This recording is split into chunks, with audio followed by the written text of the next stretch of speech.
Newly released body camera footage shows a Mesa, Ariz, police officer, Philip Brailsford, shooting Daniel Shaver, an unarmed man, in a hotel in 2016.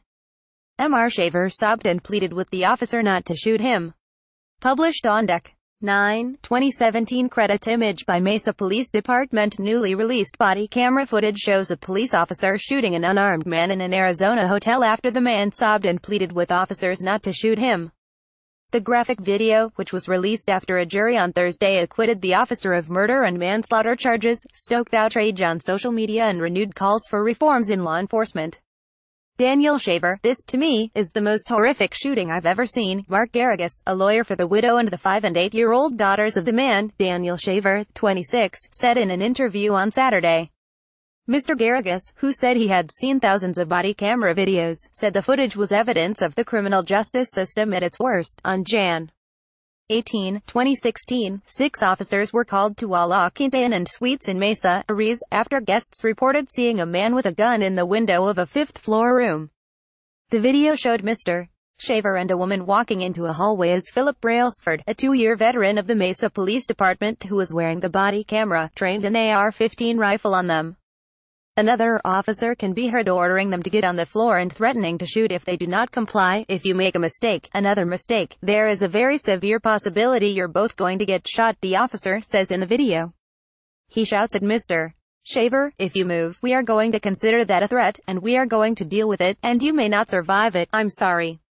Mr. Shaver says at one point.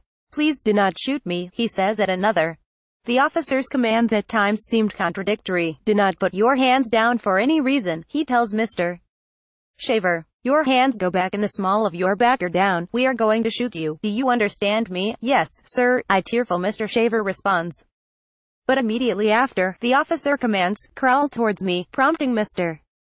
Shaver to lower his hands to the floor and begin moving toward the camera.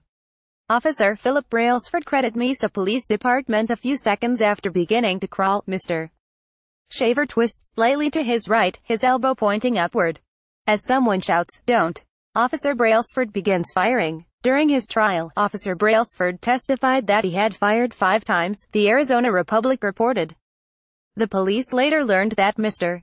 Shaver, who was from Granbury, Texas, had been in his room showing off a pellet gun, which he used for his job in pest control, before being summoned by officers into the hallway.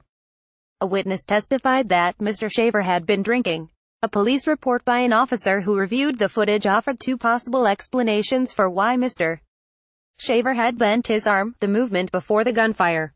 "It was a very similar motion to someone drawing a pistol from their waistband," the officer wrote, according to The Atlantic, but it was also consistent with attempting to pull his shorts up as they were falling off. No weapon was found on Mr. Shaver. The police department fired Officer Brailsford 2 months after the shooting.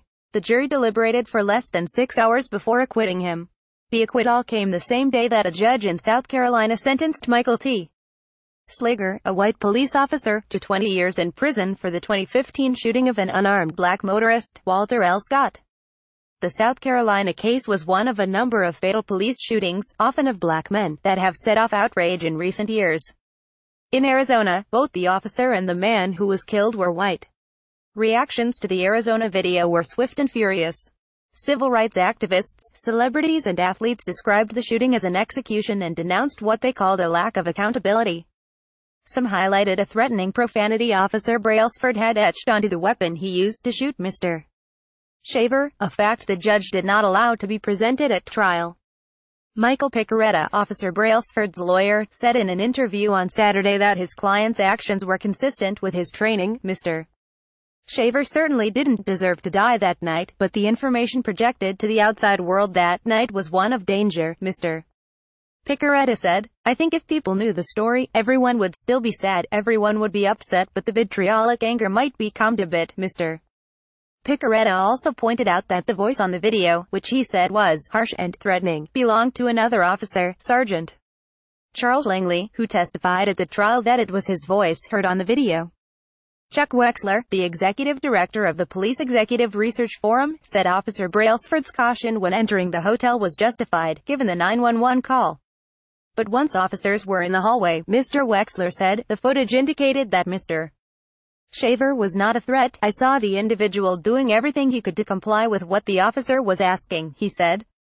And so the officer's actions then were inexplicable. Eugene O'Donnell, a former police officer and a professor at John Jay College of Criminal Justice, said the crux of the case was the impossibility of knowing what Officer Brailsford was thinking. What people as humans will see is someone drunk and emotionally distraught, Mr.